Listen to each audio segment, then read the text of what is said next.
In today's episode, let's talk about how language models work with a different explanation. Now, the way that I've typically explained this in the past, and I do this in my keynotes, is think about a prompt when you're prompting a tool like ChatGPT or Gemini or Claude or any of the tools that are out there as word clouds, right? And as you type words into your prompts, word clouds are appearing behind the scenes, and the intersection of those words is what the machine knows to spit out. And conceptually, that's more or less how they work. Mathematically, that's not completely wrong. So I've been looking for a better explanation that is more aligned with the mathematics of how these things work. And here's what I've come up with. Have you ever read, as a kid or maybe an adult, the Choose Your Own Adventure books? Right? We open this book and it's got a starting page of story, and at the bottom of each page it says, turn to page 41 if you choose the red button, or turn to page 43 if you choose the blue pill. Uh, that is a really good example of how generative AI models work, of language models. Right? You keep reading and you choose the next page, you make a decision, you choose the next page, and you're hopping around this book, and eventually you get the story told you want. Except that instead of reading a few paragraphs and then turning to the appropriate page to continue the story, a language model is choosing how the story continues after every single word. And the book is massive. The book is as big as the English language, right? It's terabytes of data, and every word has a choice at the end for what the next word is going to be. Why this explanation is better is because, like a choose your own adventure book, a language model keeps track of the story that's already been told, right? It doesn't go backwards and make different choices. It says, okay, well, you chose this word, so the next set of probabilities are this. When you're reading a choose your own adventure story, you keep reading and you keep following these threads throughout the book. There aren't an infinite number of choices at the bottom of every page when you read a choose your own adventure book. There's a handful, right? In the same way, when a language model is picking the next word to come up with, there's also not an infinite number of choices at the bottom of every page, if you will, as it predicts, as it reads. There's a handful of words that are most probable based on the story so far. Right? That's the critical point. Because a language model can keep track of what's been written so far, it uses everything that's been written so far to predict the next word. Right? Suppose the story an AI is processing has read the following words. If you're American, I pledge allegiance to the, right? What's the next most likely word it will choose as it pursues its word by word choose your own adventure?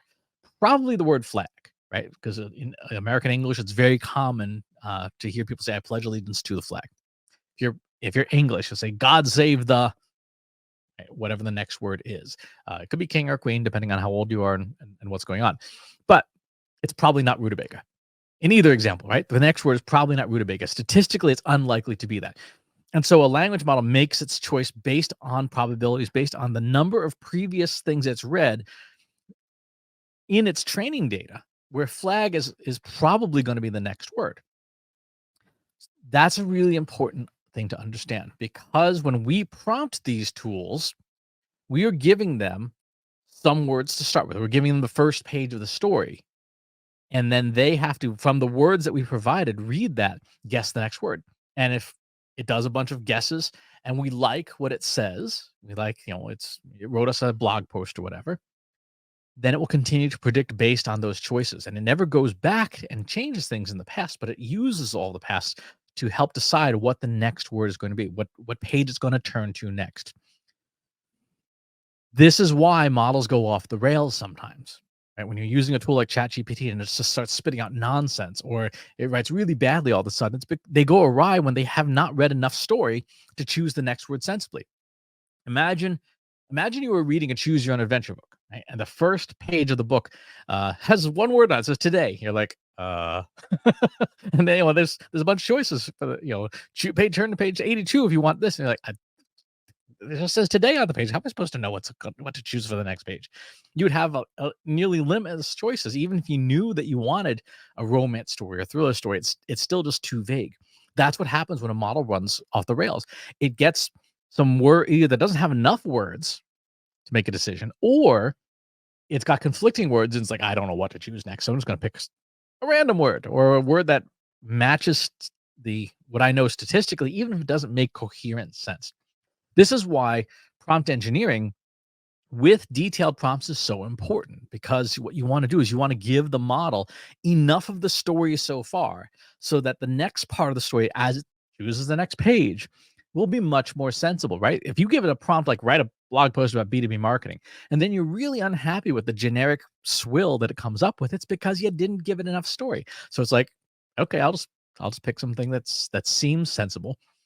If you give it a 3 or 4 paragraph prompt about the story so far, B2B marketing is this, and this is the things I care about, and don't mention this because we already know this, and so on and so forth, you will have it create better content because there's fewer choices behind the scenes for what page it's going to go to next, what page it's going to turn to next. That's how these things work. And if you understand this, you will get better results. I promise you, you will get better results. The more relevant words you use, the better these tools will perform for you. So that's going to do it for today's episode. Thanks for tuning in. I'll talk to you soon.